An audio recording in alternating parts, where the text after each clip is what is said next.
வணக்கம், ஏஞ்சல் சமையல். இன்றைக்கி நம்ம பார்க்க போகிறது ஆஸ்திரேலியன் டெசர்ட். இது ரொம்ப டேஸ்ட்டாக இருக்கும்.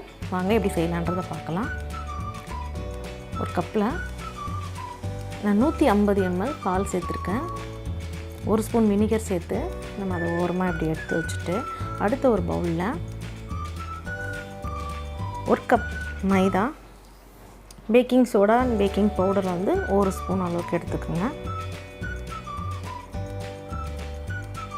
இது நல்லா நம்ம சலிச்சு எடுத்து வச்சிடலாம்.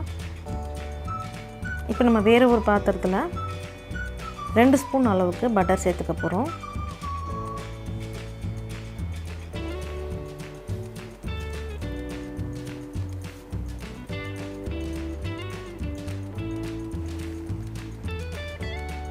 ரெண்டு spoon cooking oil, 1/4 cup sugar பவுடரை சலிச்சு எடுத்துக்கோங்க. 1 spoon vanilla essence, 1/2 cup condensed milk. இது இல்லை அப்படின்னா நீங்கள் ஒரு முட்டை எடுத்து அடித்து எடுத்துக்கோங்க. இதிலையே இது நல்லா ஒரு 5 நிமிஷம் போல் நம்ம கலந்து எடுத்துக்க போகிறோம். அதுக்கப்புறமா நம்ம சலிச்சு வச்சுருக்கிற மாவும் வினிகர் மிக்ஸ் பண்ணி வச்சுருக்க பால், இது ரெண்டுத்தையுமே கொஞ்சம் கொஞ்சமாக சேர்த்து இது கூடவே நம்ம மிக்ஸ் பண்ணி எடுத்துக்க போகிறோம்.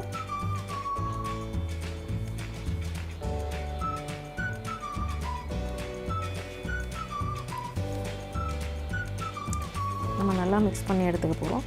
இப்போ இதை நான் 6 இன்ச்சு கேக் மோல்டர், இது இல்லைனாலும் நீங்கள் வீட்டில் இருக்க ட்ரே யூஸ் பண்ணியும் நீங்கள் இந்த பேட்டரை ஊற்றி லோ ஃப்ளேமில் 40 இல்லைனா 45 நிமிஷம் வரைக்கும் இதை நம்ம வேக வச்சு எடுத்துக்க போகிறோம்.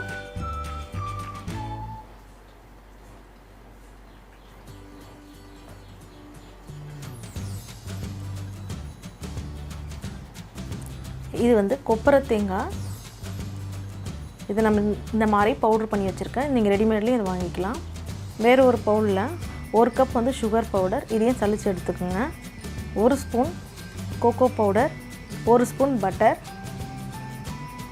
இதை நம்ம கொஞ்சம் சுட தண்ணியில் வச்சு கலந்து எடுத்துக்க போகிறோம். அதாவது தோசை மாவு பதத்தில், ரொம்ப தண்ணியாக இதே இருக்கக்கூடாது.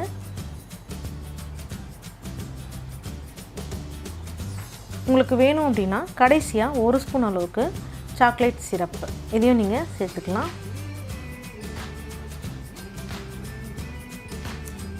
இப்போது இது ரெடி ஆகிடுச்சு. நம்ம இப்போ ரெடி பண்ணி வச்சுருக்க கேக்கை நம்ம வேறு ஒரு ட்ரேயில் மாற்றிட்டு சின்ன சின்ன துண்டுகளாக நம்ம கட் பண்ணி எடுத்துக்க போகிறோம்.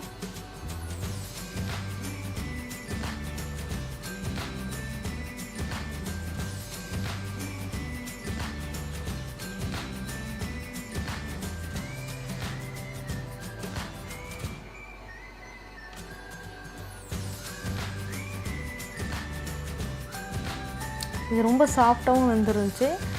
உங்களுக்கு கண்டென்சட் மில்க் இல்லைன்னா நீங்கள் இந்த மாதிரி முட்டை யூஸ் பண்ணிக்கோங்க. இப்போ இதை நம்ம சாக்லேட் ஐசிங்கில் ஃபுல்லாகவே நனைச்சி எடுக்க போகிறோம். இதுக்கு ஃபோக் யூஸ் பண்ணிங்க அப்படின்னா கொஞ்சம் ஈஸியாக இருக்கும். அதுக்கப்புறமா நம்ம ரெடி பண்ணி வச்சுருக்க தேங்காய், இதுக்கு ஃப்ரெஷ் தேங்காய் யூஸ் பண்ணக்கூடாது, இந்த மாதிரி காஞ்ச தேங்காய் தான் வேணும். இந்த மாதிரி ஃபுல்லாகவே தடவிக்கிங்க.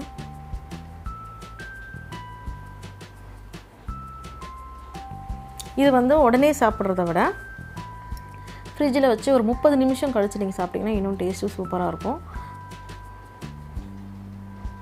ஏன்னா அது நம்மளுடைய சாக்லேட் ஐசிங் எல்லாமே அதில் நல்லா ஊறி இருக்கிறதால சாப்பிடும் போது ரொம்ப டேஸ்ட்டாக இருக்கும். இது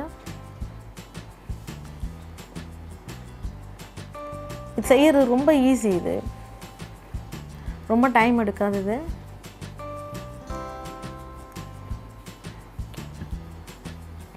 இந்த மாதிரியே நம்ம ரெடி பண்ணி வச்சிடலாம் எல்லா கேக்கும்.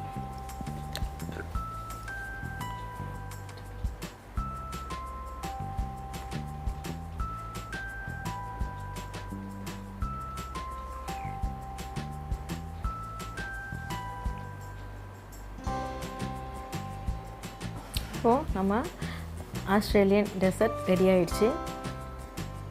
ரொம்ப டேஸ்ட்டாக இருந்துச்சு. இது சாப்பிட்றதுக்கு கண்டிப்பாக இதை நீங்கள் செஞ்சு பாருங்கள். எப்படி இருந்துச்சுன்னு செஞ்சுட்டு எனக்கு காமெண்ட்ஸ் சொல்லுங்கள். இந்த சேனல் உங்களுக்கு பிடிச்சிருந்துச்சுன்னா மறக்காமல் சப்ஸ்கிரைப் பண்ணுங்கள்.